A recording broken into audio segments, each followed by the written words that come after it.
Hey, I just watched an astrology video about Neptune entering Aries and Saturn and Neptune entering Aries in a more large sense, and what this might mean, and what theme. One theme that came up was spiritual ideas wrapped into battle cries, and this made me think about a few things as I hear the adhan in the background here in Amman, Jordan.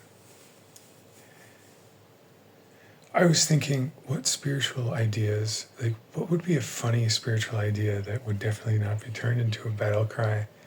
But then one came up, and at first I thought it would be funny, but then I thought, actually that's pretty like Aries, like personal willpower.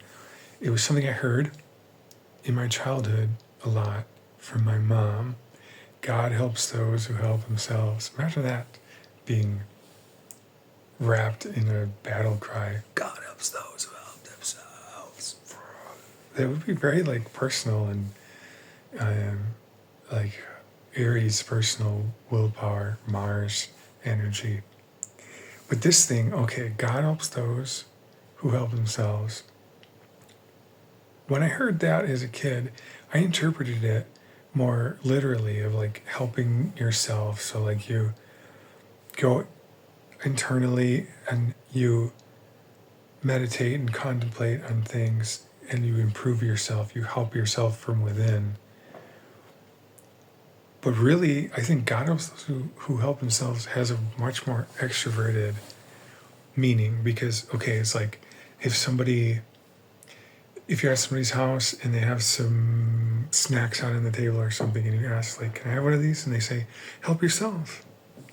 They're not saying, I'm not going to help you, help yourself. They're not saying, I'm going to deny you customer service. What they're saying is, take it, help yourself, take it.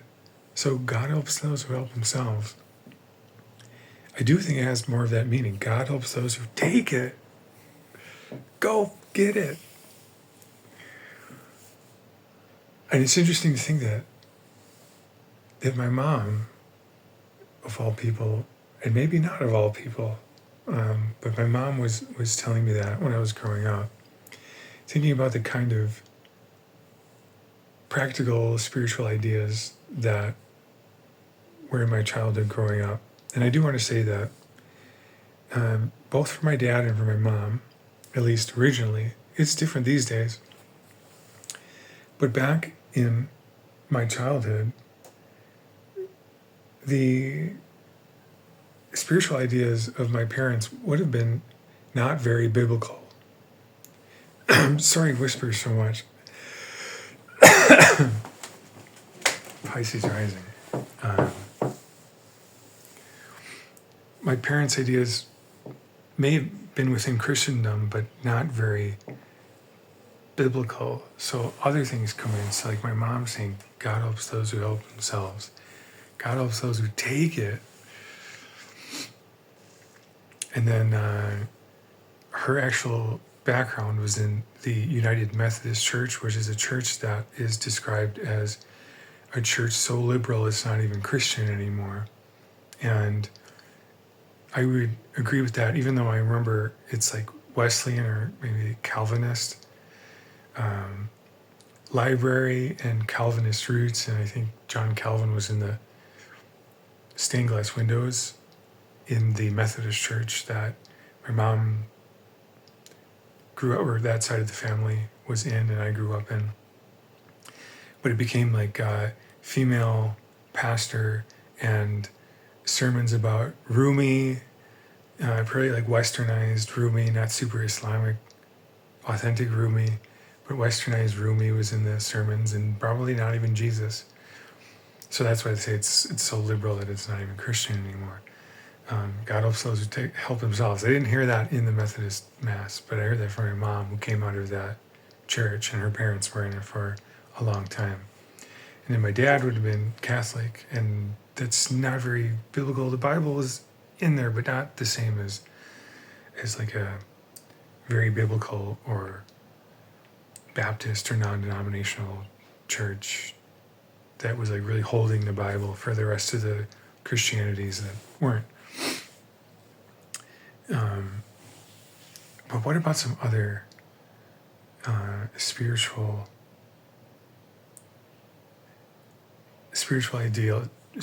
ideas that could be wrapped in battle cries? I'm really trying to think of one that's like so weak, like almost like everything is Maya, everything is illusion. That would be kind of scary. I'm imagining like a mob of people going through the streets saying that. I think it's easy, maybe through films like Children of Men, where you can imagine people going through the streets chanting Allahu Akbar, and that's already been like visualized. Or what about like Buddhists, like everything is Maya?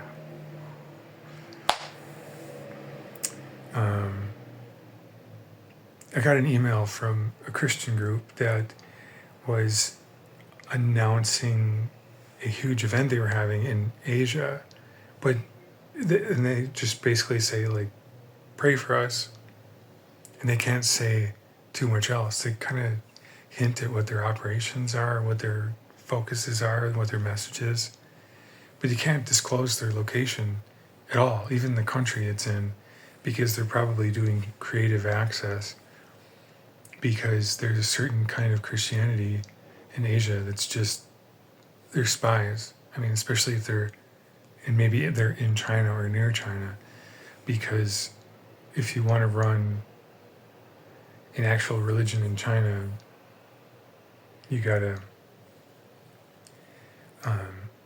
do it secretly, because otherwise it would be just totally supervised by the Chinese government. But it's interesting that they're like that, and I wonder what kind of spiritual ideas they have that could be turned into a battle cry. Right now, they're just underground, whoever those creative access groups are. I think some of them are within Assemblies of God, or just very American missionary movements, American evangelical movements. I think that they are tied in with American intelligence operations as well, because they're spies. Anyway, that's not what I started talking about.